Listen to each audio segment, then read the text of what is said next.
And welcome to Monarch's Books, Books That Matter. And I am thrilled to have a special guest with us today, Carol Baldwin. She's the author of a powerful new historical young adult novel called Half Truth. Now, Carol, this book is set in a racial charged South in the 1950s. The story is about a 15-year-old Katie Dinsmore. Did I say that right? Dinsmore?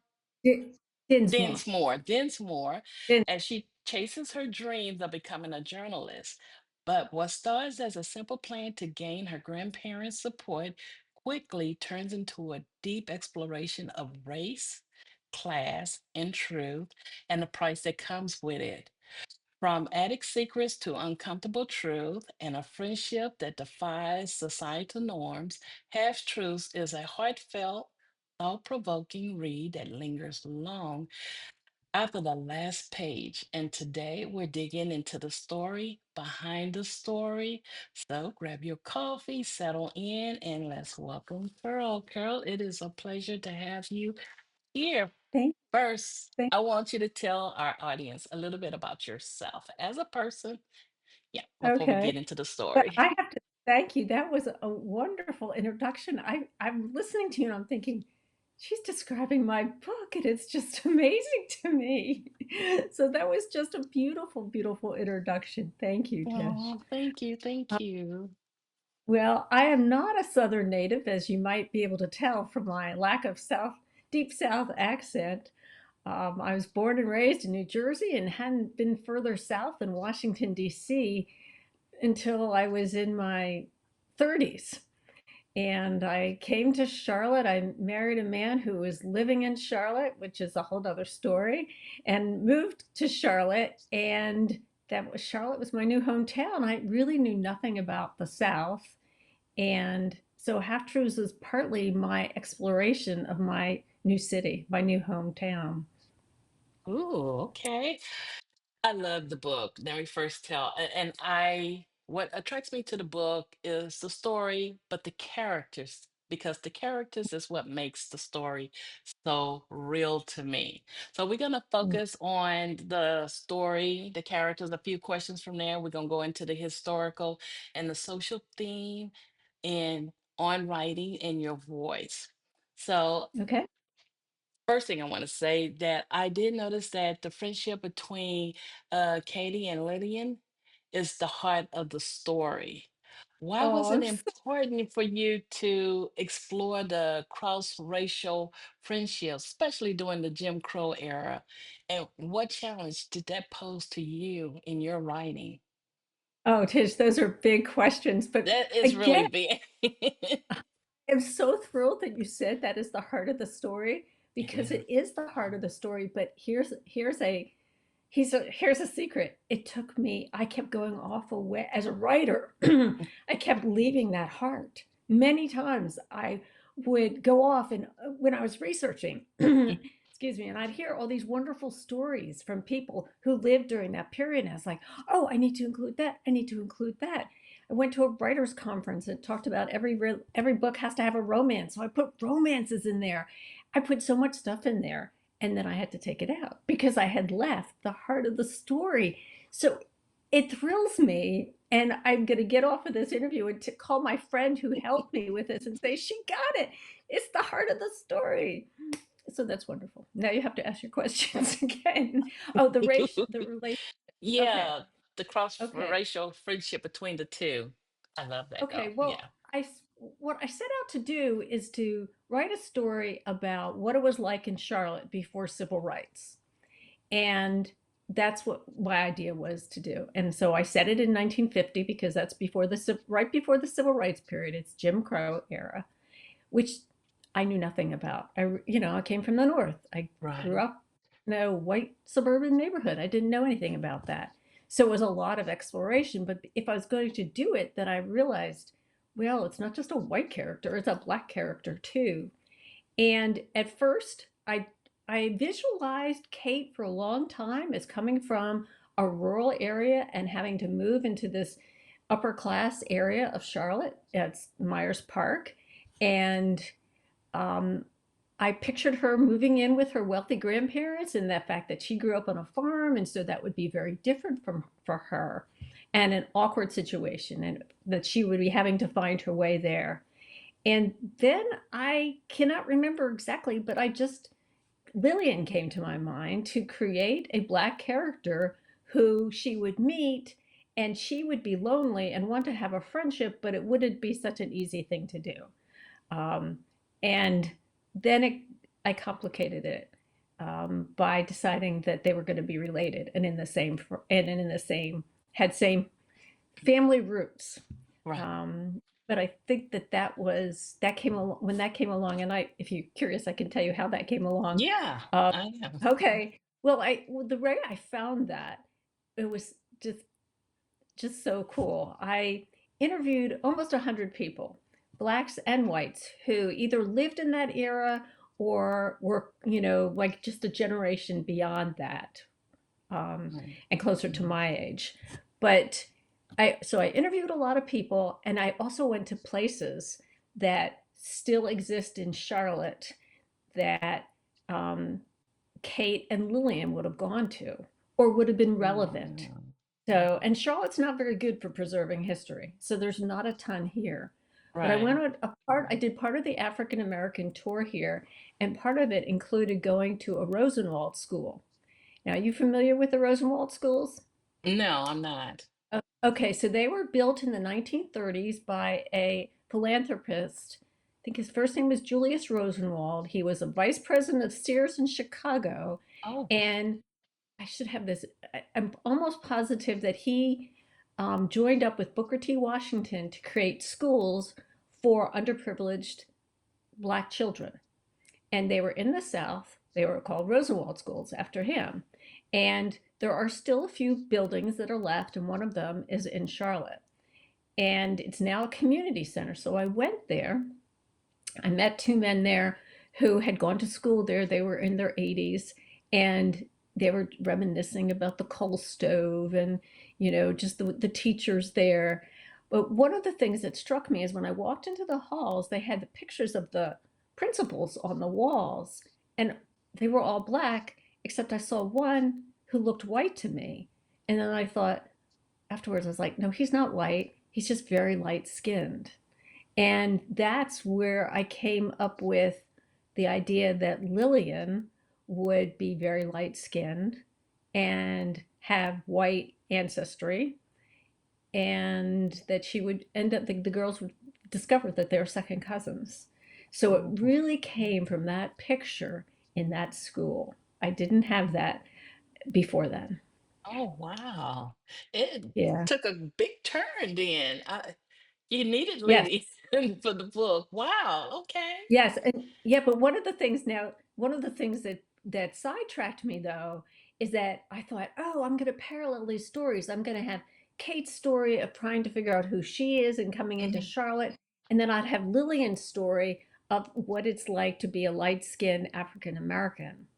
And I spent a lot of time figuring that out and reading about passing and all the ramifications of that, for a Black person, and then ended up taking it all out because it wasn't the heart of the story. Right. But um, but it helped me to get into Lillian's skin, if you will, more Right.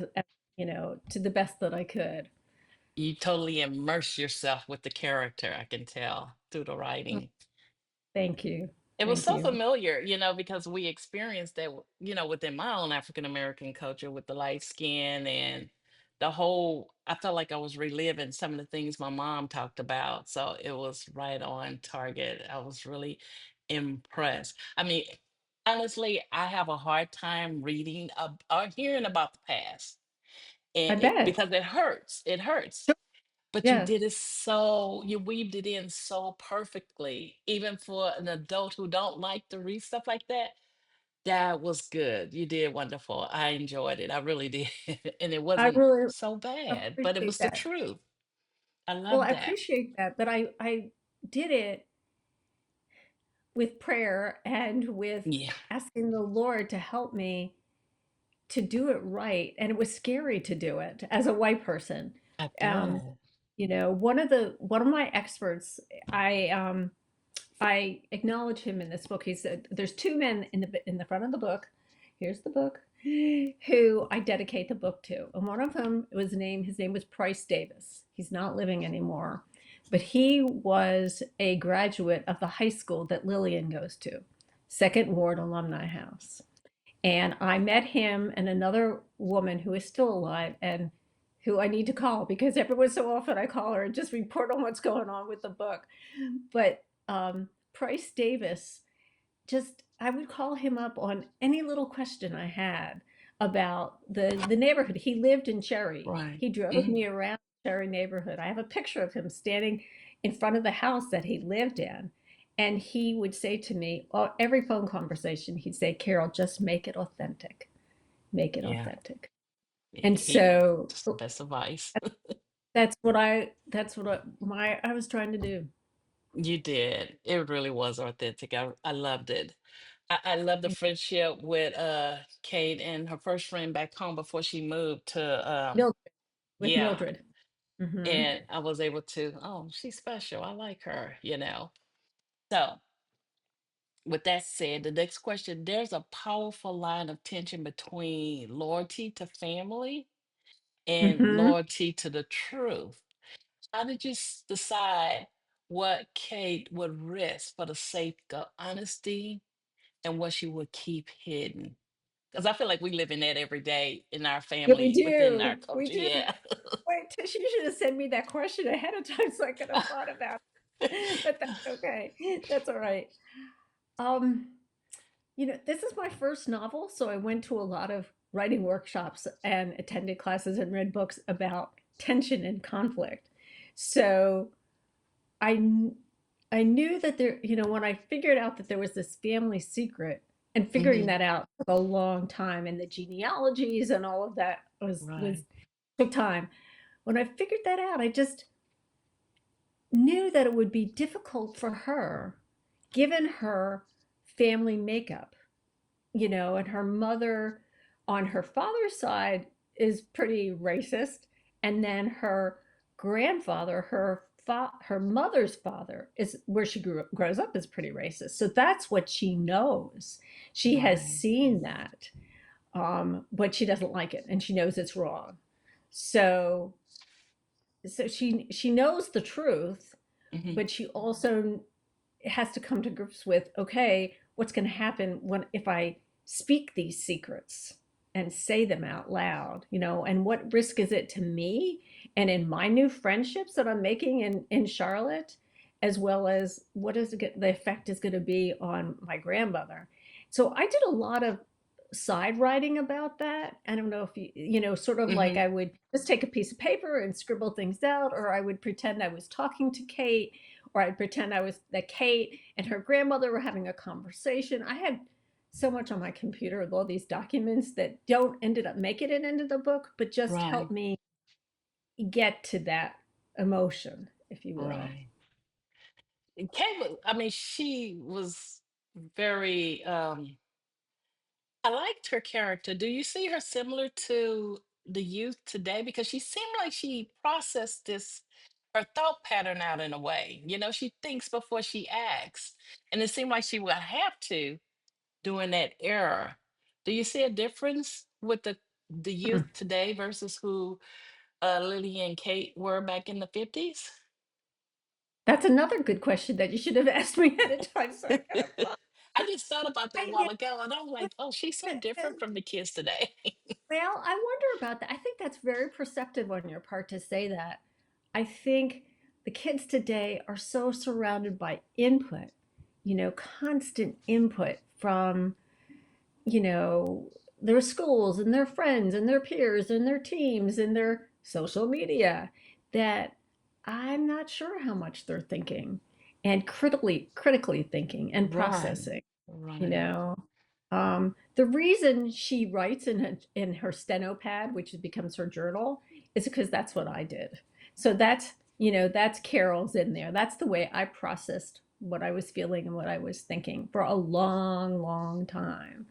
And I I think that's a great question that I would have to maybe ask some teachers, And I may not, who I are. shouldn't say all students are youth today because there's a lot of young people that do journal and that's their Mhm, form of getting their feelings out. But I know when my kids, they didn't journal and they was mhm. influenced by the friends and me and their dad stayed on them about critical thinking, instead of just acting. And I see quite a bit of that here.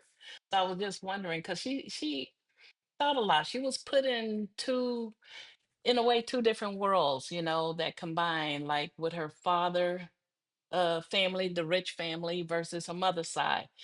Right. I love them all still, regardless, because I saw the growth in the characters and the development in them, and also with her. So I was just wondering, how would she fit in today? Would she be the same, or do we see kids like that today? And I know I didn't see it with my kids. I wish I did, but I Mhm. didn't. But I think that it takes us as adults to also encourage those conversations, and Yes, and actually you can't wait till they're teenagers to you start having can't. those conversations. You Right. need those conversations when they're young to get them thinking. And when I say critically thinking, it's not the critical of people as much as just analyzing and processing. And I guess analyzing is probably the best synonym to, that they're thinking about what's going on in the world, and what do they think about what's going on in the world. I think I sheltered my kids too much in a way. And coming from my generation, we wasn't sheltered as much, because we trusted everybody. And then as I got older and had my own kids, I sheltered them from all the negativity or even family members. If a family member said something wrong, I didn't take them around there, because I wanted to protect them. So they didn't have to really think like Kate Interesting. to, yeah. So but now they on their own and they doing everything. So I think I did okay. It's just that I sheltered them a little too much, I felt. I loved it though. So on the historical and the social theme, okay, you chose the set Half Truth in the 1950s in Charlotte, a pivoted time for race relations in the South. Again, what kind of research did you do authentically? Because you really did a lot of research. You had to. And what surprised you the most during your research for this story? Okay, so what research and what surprised me the most? Hmm. Well, I read books, so I have a couple of the books here. This is one of the books that I read. Oh, I'm pushing Oh, it the okay. wrong way. Yeah, it's good. Okay. Oh, Right. wow. And Okay. if you see up there, it was Uh-huh. cost a dime. A friend of mine in Greenville, South Carolina, was working like in a Goodwill place, and she found this Oh, book. And it's wow. written Treasure. right after the 1957 board, that the Brown versus Board of Education Mm-hmm. decision that said segregation was illegal in schools. And what this is shocking. All right, back again. This is shocking because these are ministers and they are talking about why they don't want to integrate. Oh, okay. And so I got these authentic voices from this Oh, pamphlet. Yeah. okay. I mean, and it's shocking. It's shocking, and it's so, like, this is so valuable. This Mm-hmm. little, like, if I ever lose this, I'm going to be, really upset. But it's a modern approach to race relations, but mostly what it is let's keep the status quo. Mm-hmm. So it's books like that. Here's another book. This was very influential. Oh, So this okay. is called A Virus of Fear. So in the book, you meet Horace Carter right from the beginning. He's in the very Mm-hmm. opening of the book. So this is like it's not really an autobiography because it's just mostly a couple years in his life, but he was the editor of the newspaper in Tabor City, North Carolina, and for those of you who haven't read the book, that's where the book starts. It starts out in Tabor City, North Carolina, with a parade, the KKK parade, and Right. that's what's in this book. So he Wow. described it. He was there. He That started him on a journey of to get rid of the KKK. And he ended up winning a Pulitzer Prize because of his editorials against the KKK. So I read about I read about him actually.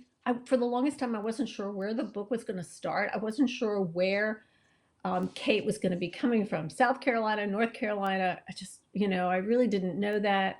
And then when I found the story of the KKK doing a parade through the town in Tabor City in 1950, my mentor, Joyce Hofstetter, said, "That's it. That's Wow. where you start." So, it's like these older books are really revealing history. It is. Um, you know, And you put um, it to truth in your book, and I felt it. I felt the fear. I felt the anger. I felt mm. even the character was for the KKK. I was like, oh, I'm really blessed that I wasn't living in those times. It's just the fear alone. But my So I mom lived it. My grandmother lived it. That made it so real. Where were they? Where were they living? I'm Well, my curious. parents, my mom was living in California, but she didn't experience racism really until she came to Louisiana. They came to Louisiana and then come to Texas. Okay. So she was sharing some stories back then. And my grandmother, she worked on a plantation, so she shared a lot of stories too. So it just made it feel so real. Yes. So Hmm. wow, that was really Yeah. good. Yeah. So I have two other books I'll show you all. This is just a simple yearbook from Oh, 1948.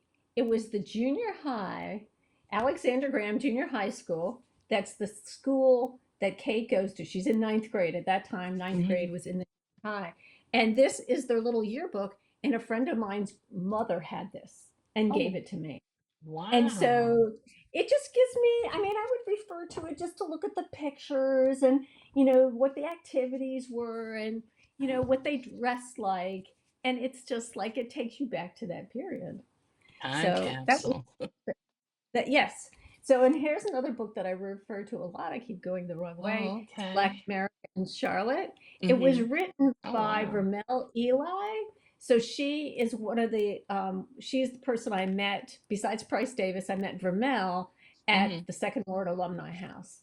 And Oh, so she okay. helped put this together. And it's just everything I needed to just talk about the social life and religious life and political life in Charlotte over the years. Right. Some good Um, history. Good yeah, it was. insight. Yeah. Wow. Um, but you asked me two questions, and I think I just answered one. What was the second one? Oh, what surprised you the most during your research? Oh, what surprised me the most? Uh, I don't know. I'm not sure Hmm. how to answer that. To me, what excited me the most was Okay. when I found nuggets, historical nuggets Oh, that yes. um, like with the virus of fear and just finding out about that real thing, but also like I'd interview different people and they would talk about, oh, and there was this white man who is no longer alive, but he just, he would go and listen to the black musicians, Hmm. and he and the whites would be in the upstairs, and the blacks would that night they would get the downstairs. So it was like this reverse, if you will, reverse discrimination. If you didn't say it like that, but they Right. just loved coming. But the black kids were the ones who had the floor, and I thought that was really just like I tried to put that into the book, but it was again not about the heart of the story. So I wrote it and then took it out. Um, Wow. so it was just other nuggets like that. I talked to, Kelly Alexander is in the story. So he was the man who was very instrumental in the NAACP in Charlotte and then nationally. And I talked to his son, who is now running the funeral home that Hmm. has been in their family for over a century. And he would just tell me about funeral practices and the way, how long a coffin would stay, intact in the ground. And for those of you who haven't read Half Truths, there was a cemetery scene, and that was a lot of that was created because of talking to him. So I like to pin a story on some real things, real facts. I don't know that I could ever write fantasy because fantasy is just like totally way Make out believe. there. You're Yeah. right. So I don't know if surprising as much as it was just thrilling to I hear like these that. little pieces of history. Your little golden nuggets. I like that. That's good. And when you talked about the funeral home in there, because I have a friend who family, they live in Knoxville, Tennessee, and they own a funeral home. And so some of that was a little bit familiar because you just don't imagine unless you know someone and they talk to you. So this will take us a little bit into the next question. I notice you don't shy away from the realities of racial injustice, including reference to the KKK and generational trauma. How did you approach the writing these themes for young adult audience while maintaining sensitivity and truth? And the reason why I asked that because I remember I came to a part where she said, "You people," but I'm old enough to understand that's the way they talk. But as a Black person, we immediately get offended. And I was like, oh, she did that good. So, how did you maintain that while writing this? Oh, another really good question. I think primarily I wanted to be authentic, like Price had said to me. So Mhm. I wanted to show the way Kate would really have thought. And, she's been, even though her father is much more liberal, if you will, in terms of his Right. mindset than his in-laws where she lives. So Kate grows up for until she moves to Charlotte in a pretty racist atmosphere. But I wanted to show her transition Hmm. and what she had to confront in her own self. So she says you people because she's heard it, but Right. then she gets confronted on that. You know, I think it's Lillian who says, or it's her or Lillian's father. I can't even remember now. Who says, "What do you mean by you people?" Yeah, And she she didn't pointed even that know it. out. Yeah, she didn't even know it. So I think another part of that is that I have read novels that are really close to the characters Hmm. and very immersive, and that's what I was trying to create.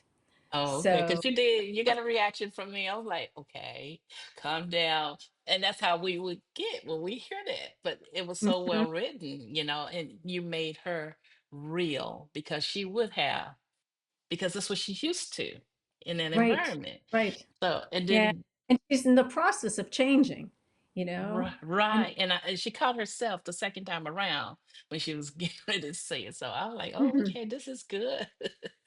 So the book tackles how well-meaning people can unknowingly cause harm. mhm. How do you hope Half Truth will spark a conversation among young readers about privilege, assumptions, and empathy in general? I think it's going to depend a lot on the adults who are That's around them, hopefully facilitating that conversation. I don't know. I mean, I have this vision, but it's a sort of a fantasy dream vision, that kids of different ethnicities will ask these questions and sit around and talk about it and maybe say, I felt this way when you said that to me. And, but they're going to have to be able to say that in an environment where teachers are making it safe for everybody, true. or librarians, or a homeschool co-op where there's that discussion. And I hope for that to happen. um, I and hopefully that half truths will be a catalyst to that. But my job was to put it out there and to try to Right. get it out in as many hands as possible. And hopefully, kids, both white and black kids, or even, other ethnicities will see themselves in one way or the other, whether or not they'll see, oh, I didn't realize that was a racist attitude, or I Mhm. didn't know how I was coming across and how that could have been hurtful, what I said.